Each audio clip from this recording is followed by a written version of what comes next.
The airport terminal shimmered under a golden dusk glow as Lila murmured to her Yorkie, its little pink ears twitching against the plush floral carrier she cradled in her lap.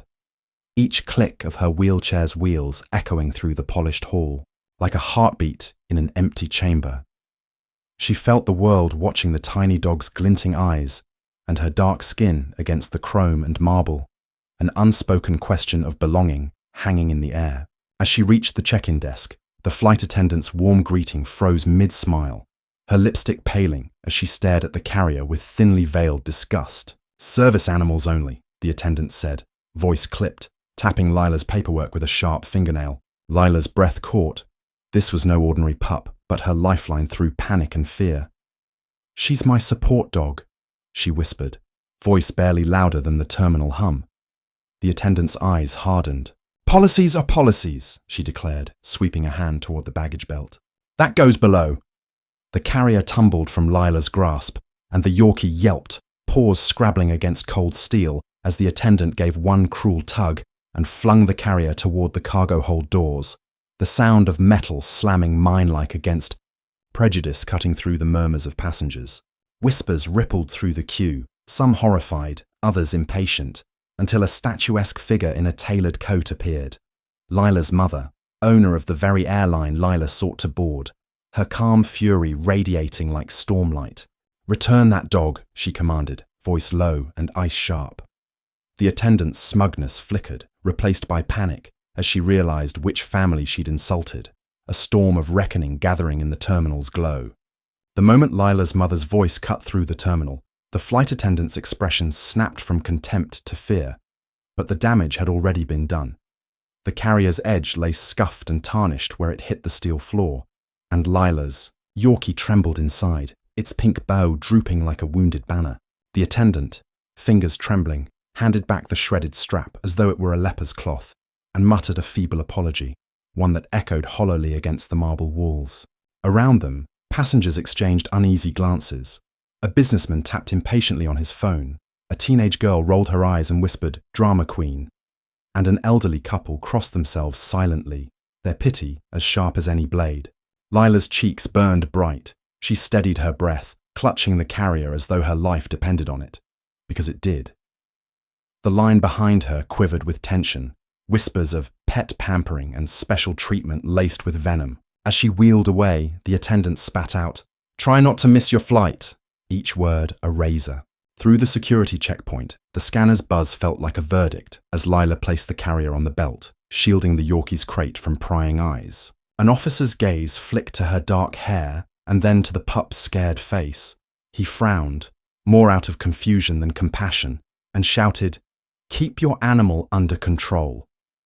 An order that rang absurd when the dog was already pressed trembling into its soft bed. A line of travelers, frustrated, curious, hostile, jeered from behind, their voices swelling into a chorus of spite. "She wants the whole plane to stop." What makes her so special?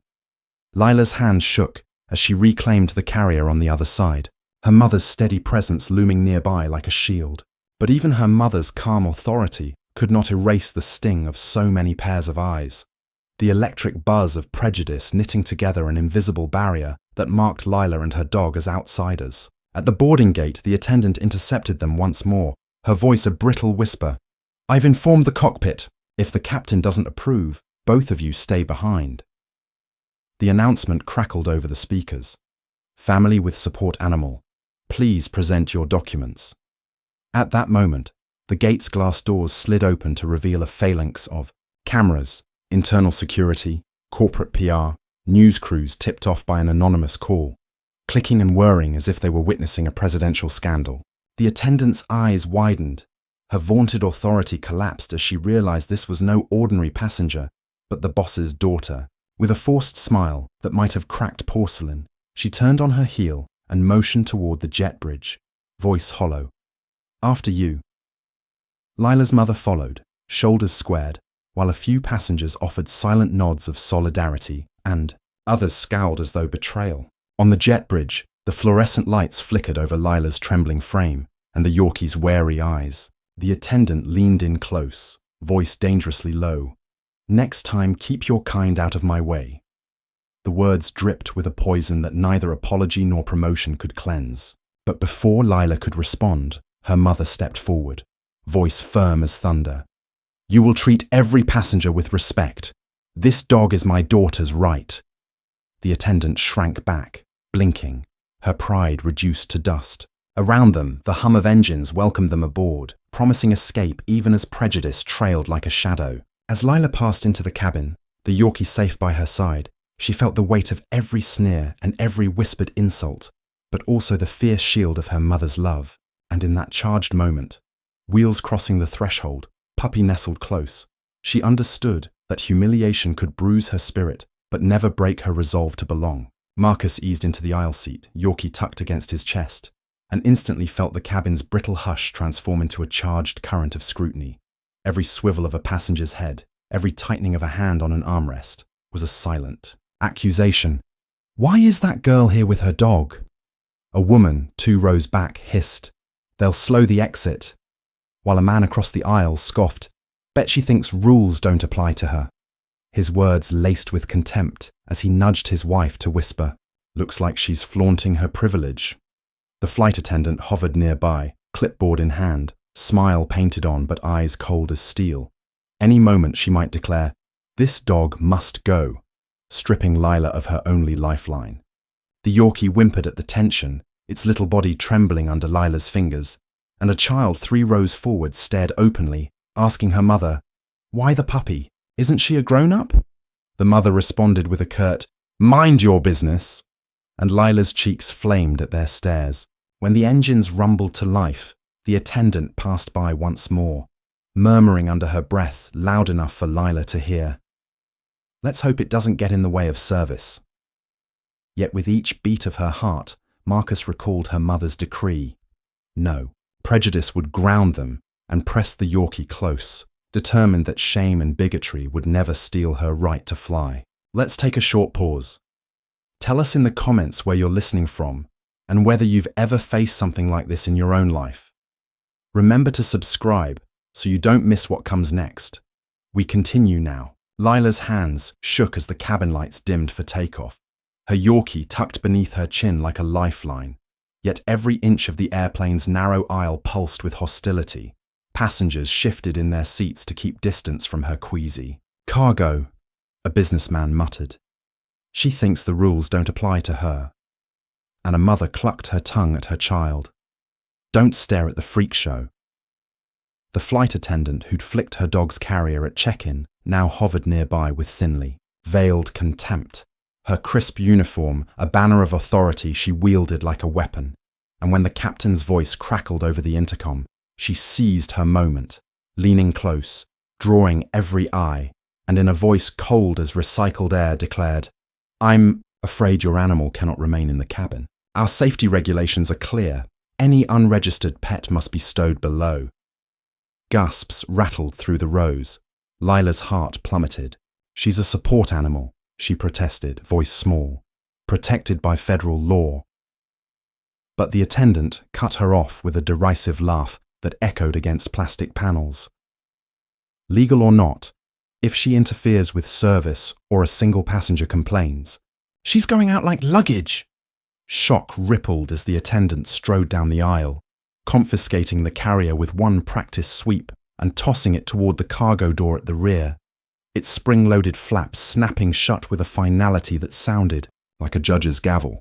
The Yorkie's terrified yelp ricocheted off the overhead bins, and Lila lunged forward, wheelchair scraping the aisle, but the flight attendant's arm shot out, blocking her path. "Sit down before you disgrace yourself further." Tears stung Lila's eyes. As the cabin fell into a stunned hush, the man behind her whispered, "Get a grip, kid." And across the aisle, a woman averted her gaze, whispering, "Don't want to catch her drama." Time slowed as the cargo door latched with a mechanical click, and a single sliver of starlight spilled through the small window before the door rose to seal the animal below. Lila's breath caught. Her support, her friend, was gone, relegated to the belly of the plane among unlabeled bags. Humiliation and panic swelled inside her like wildfire. As the engines roared to life, the flight attendant returned, clipboard held high, offering a curt nod. "Enjoy your flight," she smirked as though mocking Lila's broken spirit were part of the in-flight service. In the dim blue glow of the cabin, Lila's mother, standing now at the entrance to the cabin, met her eye, lips pressed into a line of steel. No one knew she owned the airline. Now the truth hovered on the edge of her lips like a thunderclap ready to shatter every rule and every prejudice aboard. The cabin lights dimmed further as the plane leveled off, turning the rows of silent faces into pale witnesses to Lila's trembling form as she gripped the armrests, the seatbelt cutting into her hoodie in a cruel mimicry of the restraints she felt around her heart. The air conditioner hummed like a distant engine of indifference, and every soft chime from the flight attendant's call button sounded like a ticking clock counting down to a deeper humiliation. Lila swallowed past the lump in her throat, her dark eyes flicking to the overhead bins where her Yorkie had once perched in its carrier, its anxious yips replaced now by the hollow echo of metal doors latching shut. Around her, passengers shifted uneasily. A businessman loosened his tie, his gaze fixed on the ceiling as if imploring divine mercy. An elderly woman dabbed at her eyes but did not meet Lila's, as though offering compassion in secret might taint her with scandal. And a mother with a sleeping child glanced at Lila's wheelchair then away, lips pressing into a tight line that spoke louder than any words. Somewhere ahead, the flight attendant who had orchestrated this cruelty moved through the cabin, offering complimentary water and a reheated pretzel kit, her every step radiating a smug satisfaction born of unchecked authority. When she crouched beside Lila to ask if she needed anything, her voice was syrupy, but her words dripped venom. It must be hard to sit so far from your pet. I suppose some of us have to make sacrifices for safety. Lila's cheeks flamed as the cabin warmed to a fever of silent judgment. A hushed giggle rippled from the business class section, chased by a murmur of agreement. Let the entitled brat learn her place. Lila pressed her eyes shut, the memory of that metallic slam still singing in her eardrums, and she felt the world shrink to the size of her shame. Then, amid that crushing weight, came a sound that split the haze, a low whine, and the unmistakable rattle of a leash clipped to the cargo door's release mechanism. Heads snapped toward the back of the plane, where the cargo hold cut into the fuselage like a wound in the hull. The whine became a frantic yip, a call from her Yorkie that tore at Lila's nerves like fingernails on glass. She jolted upright, wheels skidding against the carpet, and shouted, "Stop the plane! Open the cargo door!" The cabin erupted in chaos as engines hummed in protest and passengers gasped. Some leapt from their seats to press against the galley door. Others fumbled for their phones to capture the moment. The flight attendant's eyes widened, her carefully composed mask cracking as she signaled to the cockpit. Over the intercom, the captain's voice trembled with urgency. "Ladies and gentlemen, we've encountered an unusual situation in the cargo hold. Please remain calm as we assess." Lila's mother, seated 2 rows ahead in business class under the guise of a fellow passenger, rose with the poise of a lioness defending her cub. She swept down the aisle, her tailored coat swirling, eyes blazing with a storm that no amount of protocol could quell. The flight attendant stepped back, clipboard clattering to the floor, mouth opening and closing like a fish. Lila's mother reached the cargo door control panel by the galley, slammed her palm onto the release, and the latch clicked. A hush fell, pregnant with anticipation, and then the cargo hold door slid open with a pneumatic hiss that sounded like liberation itself. A single spotlight swept over the opening as flight attendants held flashlights toward the darkness, revealing the Yorkie, paws splayed against the metal floor, eyes gleaming with relief at the sight of its owner. And Lila burst into tears, sobbing. With the force of a dam breaking, Lila's mother scooped the trembling dog into her arms, cradling it against her chest as though it were the most precious treasure in the world. And the cabin exhaled in cathartic relief, yet the victory was laced with the bitter taste of injustice. As Lila rose to embrace her puppy, the flight attendant stepped forward, mortified but still clutching the pretzel kit like a shield, and whispered, "Ma'am, our policy." Lila's mother raised a single finger skyward and commanded in a voice that rang like a gavel, "Your policy ends where human decency begins. Issue a formal apology now, and ensure no child under your care faces this disgrace again." The attendant's shoulders sagged as she turned to the passengers, her voice unsteady. "On behalf of this airline, I apologize for the distress caused to our passenger and her support animal. We will be reviewing our procedures immediately." The words hung in the air, a threadbare bandage over a deep wound of racism and cruelty. Around them, some passengers clapped, others wept, and a few hung their heads in shame. Lila lowered herself back into her wheelchair, clutching her Yorkie, and felt her mother's hand on her shoulder, steadying her. In the swirl of emotions, relief, humiliation, outrage, Lila knew the flight would continue. Engines would roar, passengers would divert their eyes, and the flight attendant might linger in whispered hostility. Yet in that shining moment of rescue, she found a new kind of courage.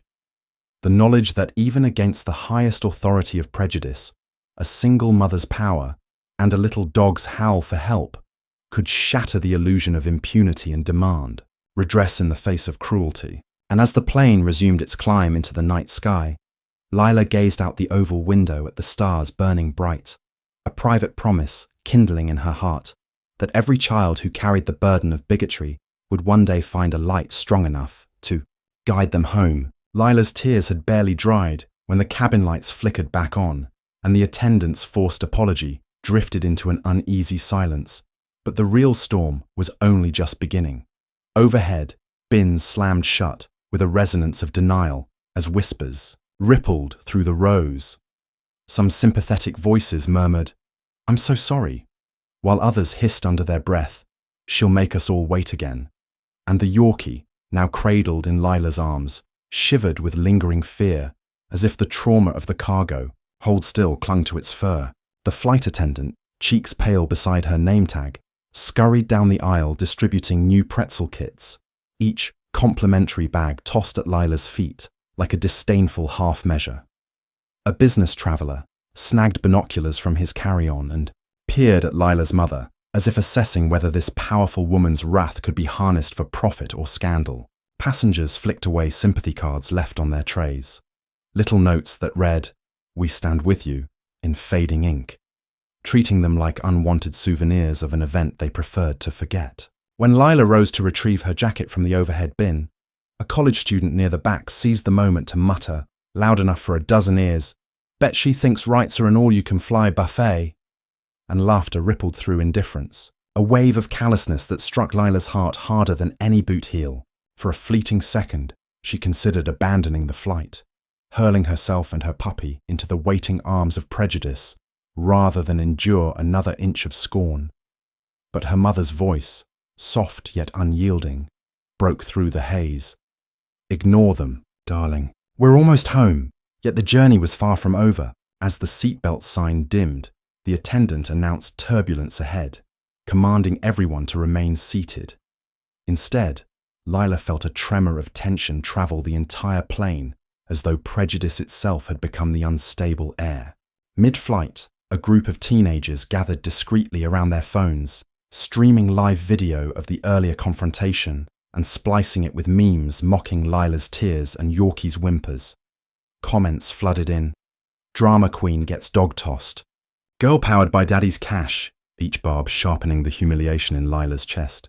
The attendant, summoned back to the galley, overheard two flight crew members whispering, "She'll cost us in lawsuits," and "What a hassle for one spoiled brat," as if Lila's rights were an inconvenience rather than a legal protection. The Yorkie's small whimper drew Lila's arms tighter around it. The puppy, once beacon of comfort, now trembled beneath the stress of strangers' cruelty. Then, in the midst of the noise and the whispered spite, the captain's voice crackled over the PA. "Ladies and gentlemen, we apologize for the earlier incident and any distress it may have caused. As a reminder, all passengers are entitled to equal service under our policy. Thank you for your understanding." The announcement rippled through the cabin, a momentary promise of order, yet the engine hum that followed felt more like a sigh of relief than true reconciliation.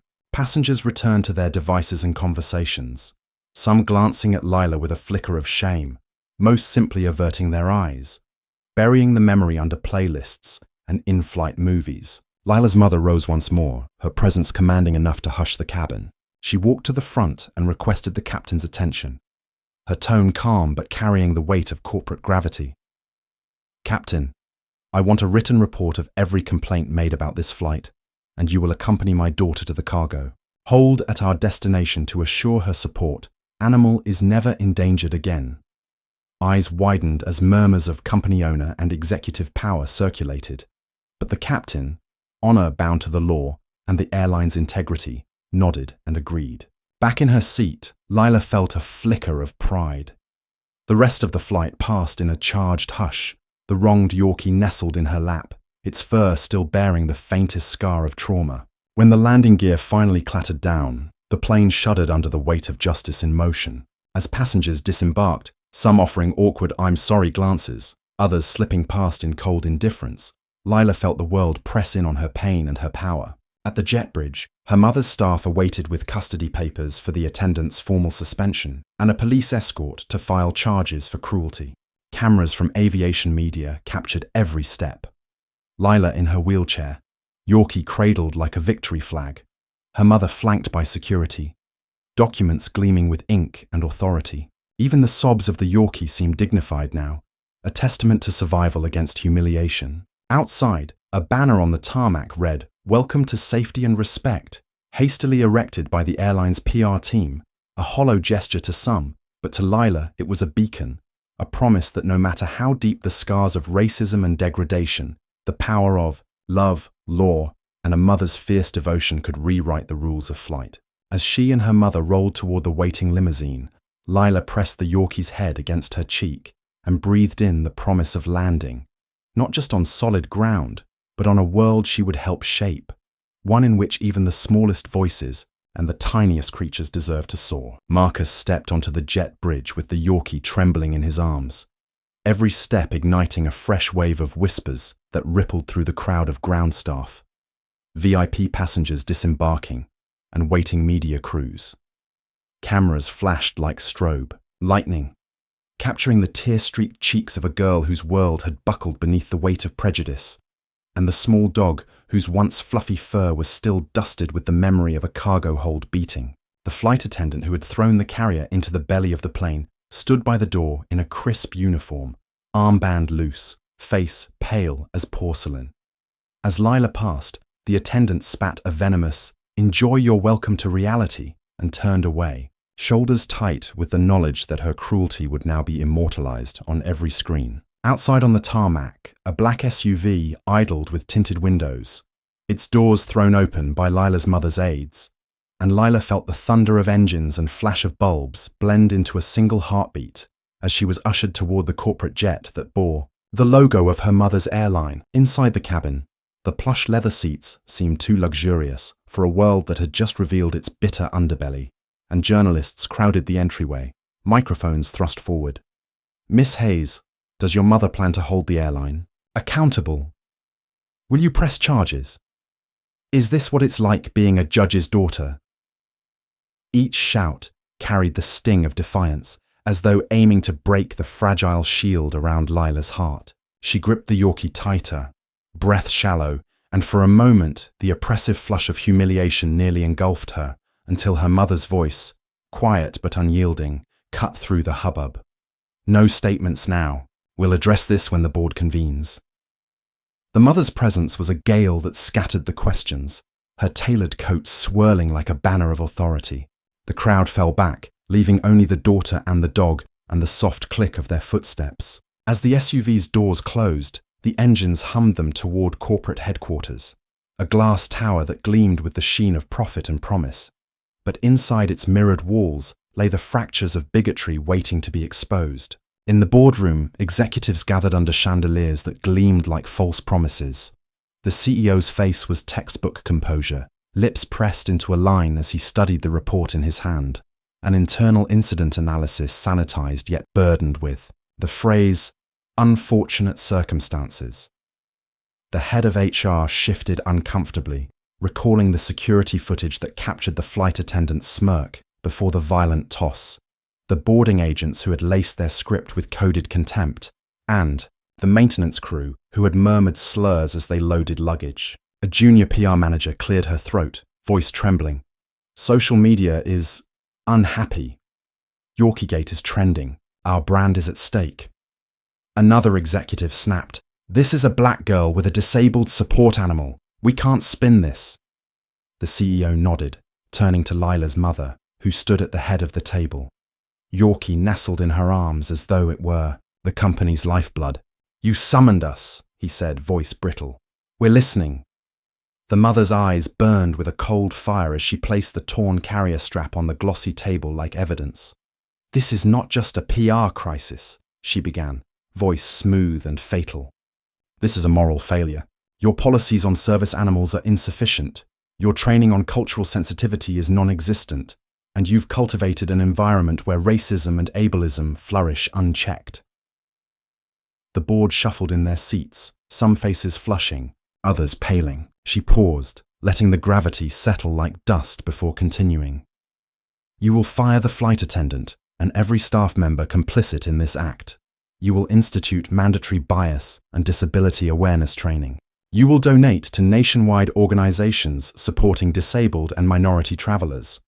And you will issue a public apology broadcast in every terminal and on every flight for a year. A stunned silence answered her. The CEO's hand trembled as he scribbled notes. A legal counsel interjected, voice cautious. We'll need to adjust contracts, refine liability language. No, the mother snapped, steel in velvet. We need action, not loopholes. If you cannot meet these terms, resign. I will find successors who will. The room held its breath as the CEO's eyes flicked to the witness at his side, the very girl whose dignity had been crushed by cruelty. And he exhaled, words heavy as a gavel. Your terms are accepted. Relief rippled across Lila's shoulders as tears stung her eyes, and the Yorkie's tail thumped against her arm in cautious hope. Later, as Lila wheeled through the sprawling headquarters lobby, video screens looped the airline's new ad campaign. Smiling families boarding with service animals, staff in inclusive training scenes, all are welcome, emblazoned in bold letters. Ground staff offered gentle nods. Corridor walls bore framed copies of the public apology. And in the gift shop, plush Yorkie toys stood as symbols of triumph. Yet, as Lila passed a row of executives watching her from glass-walled offices, she heard one mutter, "She made us do this," while another whispered, "But what about the cost?" In that flicker of regret, she saw that victory had its price. A wound in their conscience that would take longer than press releases to heal. When night fell, Lila returned to her home palace, where servants prepared a quiet supper under crystal chandeliers. But her heart remained anchored to the echoes of humiliation and the fight for respect. She stroked the Yorkie's soft fur and whispered, "We did it." Yet even that triumph felt bittersweet. The dog's fur bore the faint scars of trauma. Her mother's shoulders sagged with the weight of corporate battles, and somewhere in the sky a passenger still bore the sting of prejudice. Lila realized then that real change never ends. It unfolds in every policy rewritten, every heart educated, every soul willing to confront its own shadows. As she drifted to sleep, Yorkie curled at her side. She made a vow that her story would not just be a whisper of victory, but a roar that echoed through every terminal, every boardroom, and every lonely heart still trembling under the weight of hate. The echo chamber of prejudice and the turning tide. As Lila wheeled into her elementary school the morning after the airline boardroom storm, the bright autumn sun seemed to mock her with its cheer, for the halls she once greeted with hope now thrummed with a different energy, a brittle curiosity tinted with suspicion. She felt it in the snapping hush of classrooms as she passed the open doors, in the way her teachers' polite smiles faltered when they met her eyes, and in the cluster of first-grade girls by the lockers who whispered, "It's her again, with that dog," before darting away like startled mice. Even the principal, who had once greeted her with warm words, offered only a tight nod, his eyes flicking to the Yorkie's smooth carrier as though expecting trouble rather than compassion. Lila's hand shook as she steered toward her homeroom, the puppy's soft whine echoing her own dread.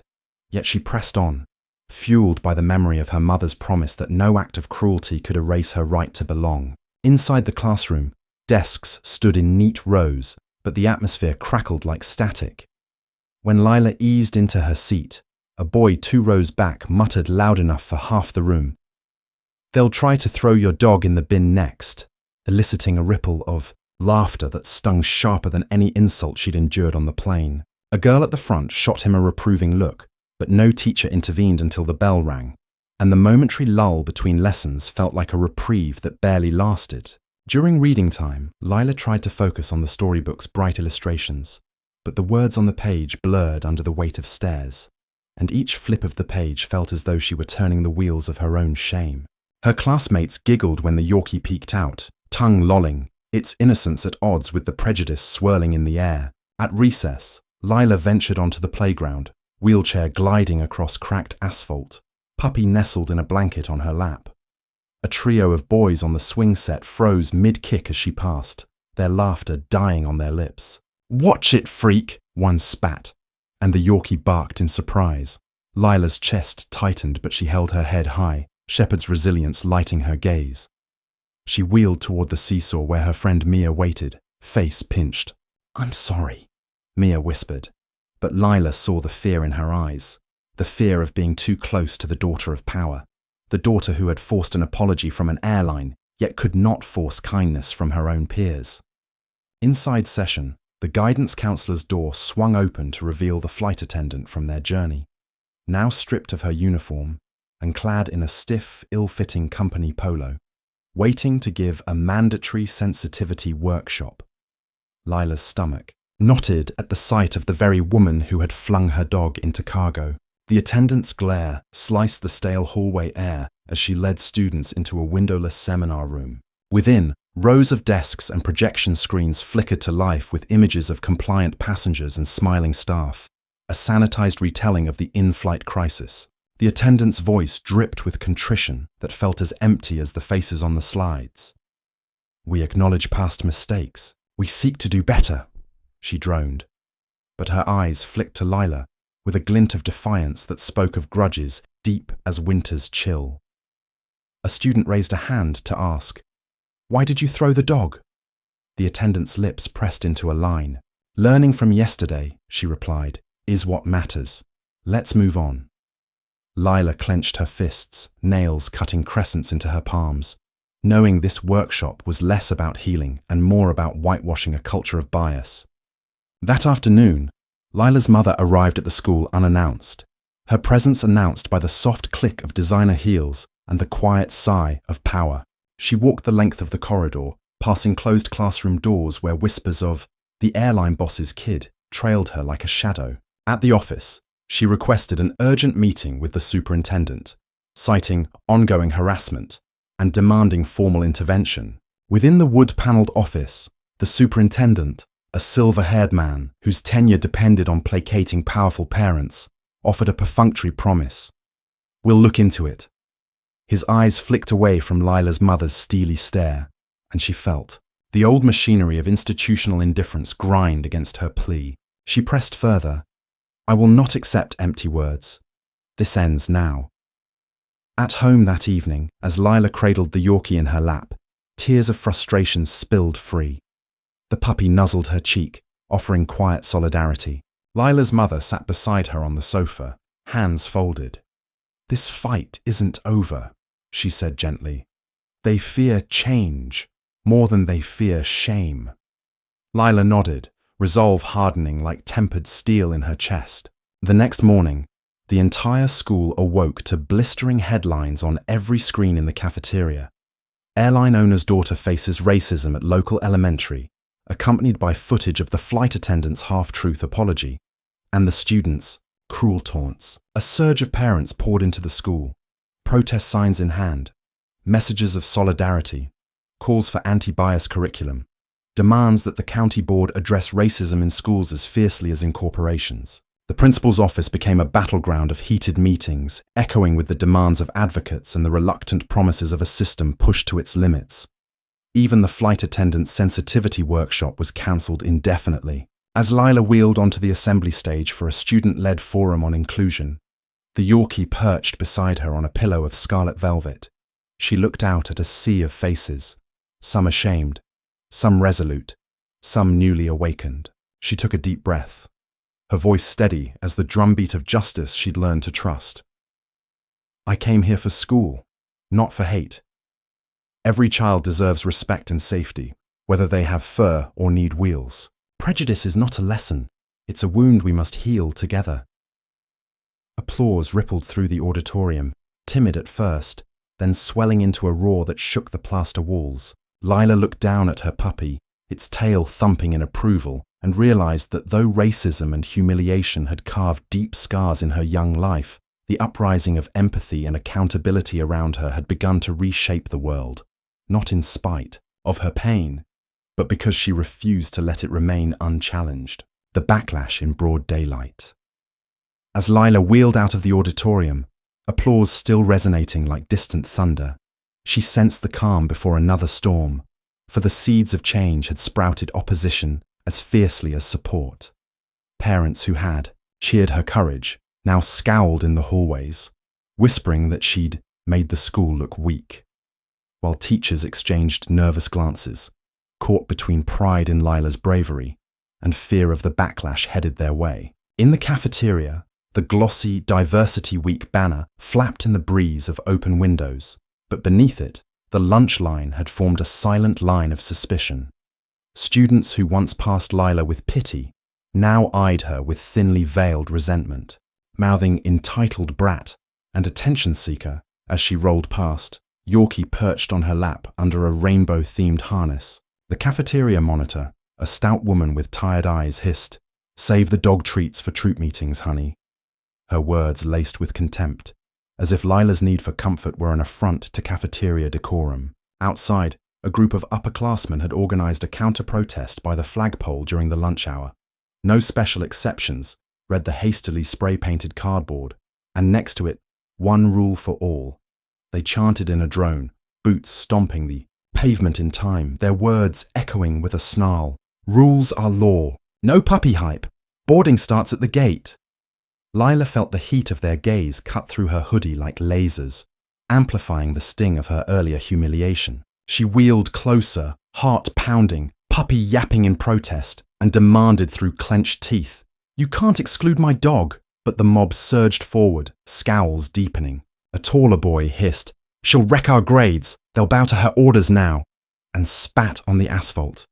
The Yorkie snapped at him, a tiny warrior defending its owner, and someone kicked at its blanket so hard it flipped into the air.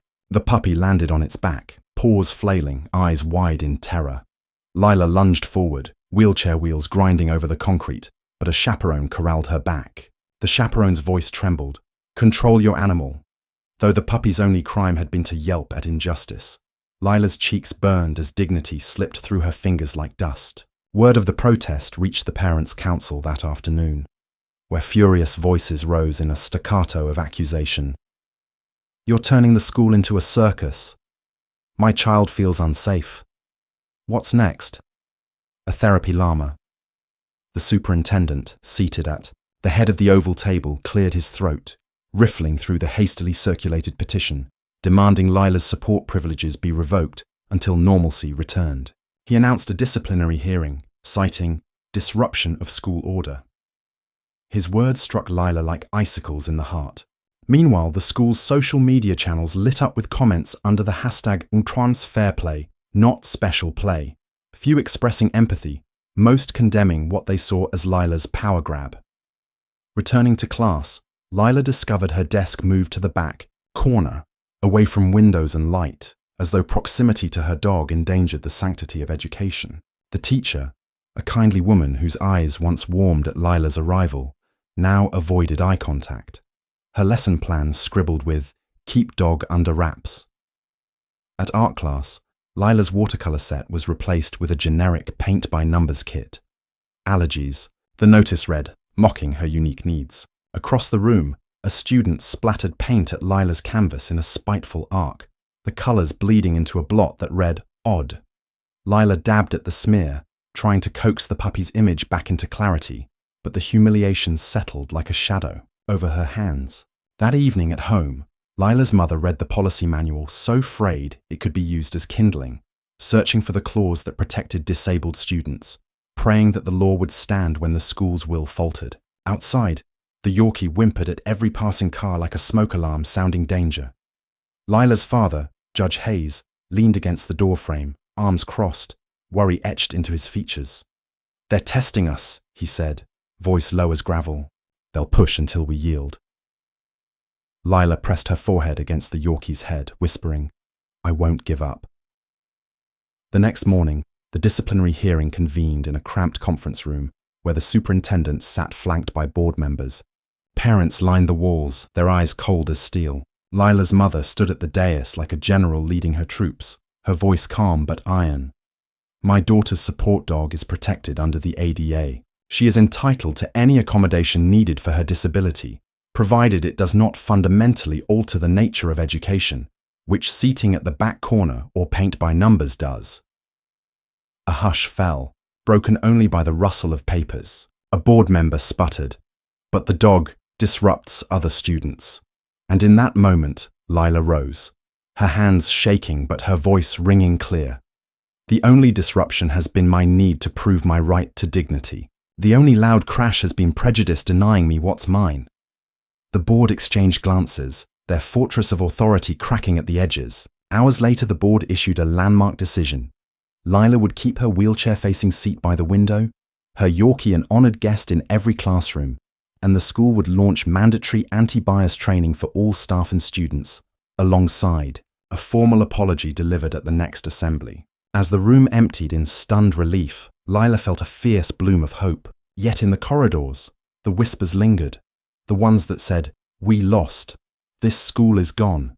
Special treatment never ends." Lila gripped her puppy tight as she wheeled through the halls, her mother's victorious smile warming her back and her father's silent nod echoing in her heart. Justice had prevailed here, in this microcosm of prejudice, but the battle for understanding was far from done. As she emerged into the golden afternoon light, Lila realized that victory was measured not in words on paper, but in the daily affirmation that reminded every soul eyeing difference that dignity is not a privilege to be revoked, but a right to be, upheld beyond every whisper of hate. The reckoning beneath unforgiving skies, as the autumn sun dipped below the horizon, casting long shadows across the school's parking lot. Lila felt the weight of every hurtful word and whispered threat settle in her chest like a stone. But she refused to let it crush her spirit, for today was the day the world would reckon with the cruelty it had unleashed. The district board convened in the high school auditorium, rows of folding chairs filled with parents, teachers, and students, their faces a tapestry of anger, shame, hope, and defiance. At the front, a towering dais held the superintendent flanked by board members in stiff suits, the flight attendant in her stripped-down uniform seated alongside the school principal, and Lila's family, her mother radiant yet fierce, her father's, gavel still echoing in his presence, and Lila herself, wheelchair-centered, Yorkie on her lap. Eyes bright with both vulnerability and steel, the room thrummed as the final chapter of this long injustice began to unfold. The superintendent rose first, voice tremulous, as he attempted to summarize weeks of turmoil. From the attendant's flinging of Lila's support dog into cargo, to the drowning of her dignity in classroom exclusion and playground cruelty. Seismic events that had shattered the illusion of safety beneath the school's facade. He spoke of policy review and new training, words that had once felt like mere etiquette, but now carried the promise of real change. His eyes flicked to the flight attendant, whose lips were pursed so tight they appeared to be carved from stone. A hush fell as he called for the attendant to respond.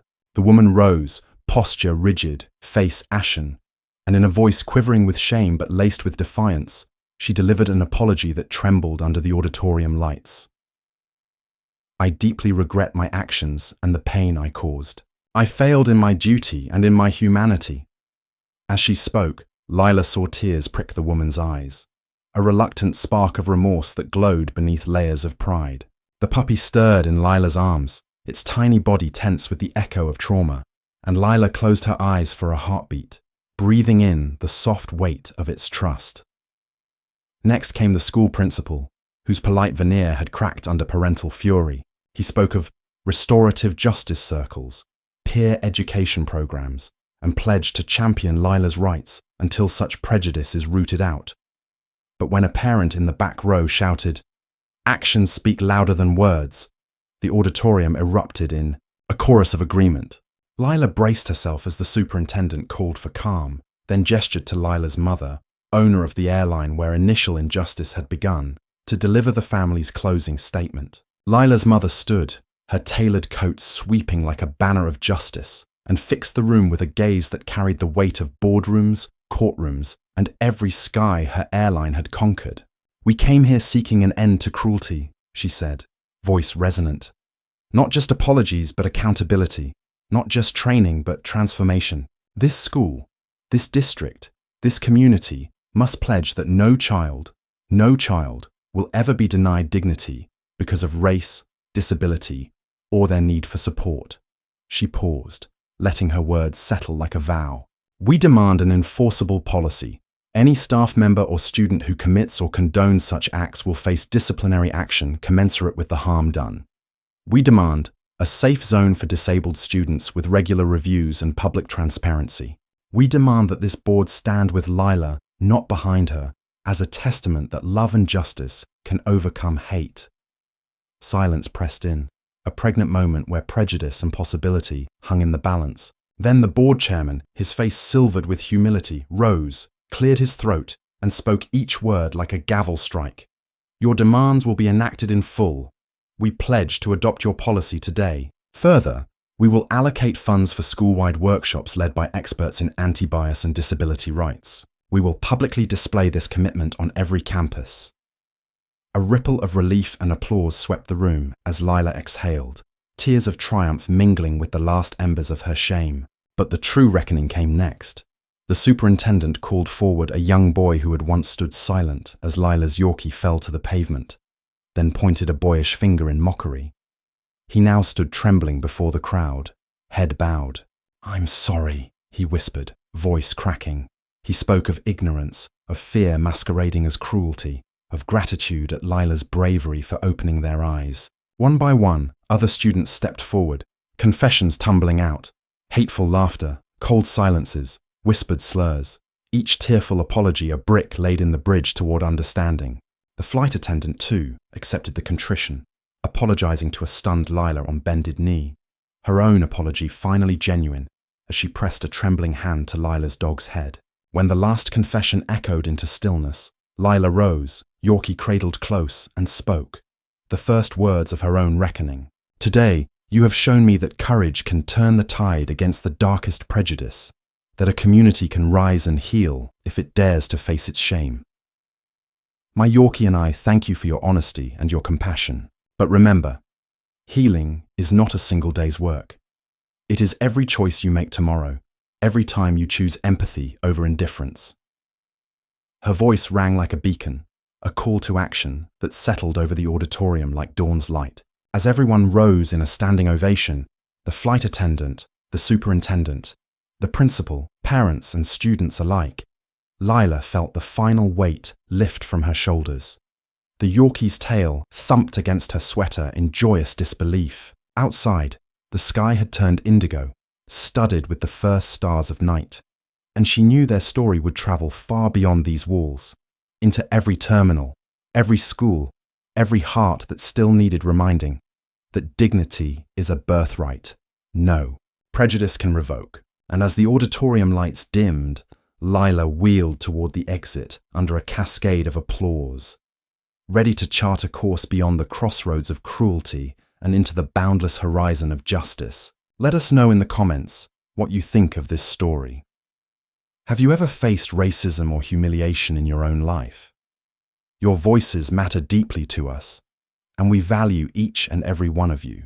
If you're here until the very end, type "I stand for respect" so we know you listened all the way through.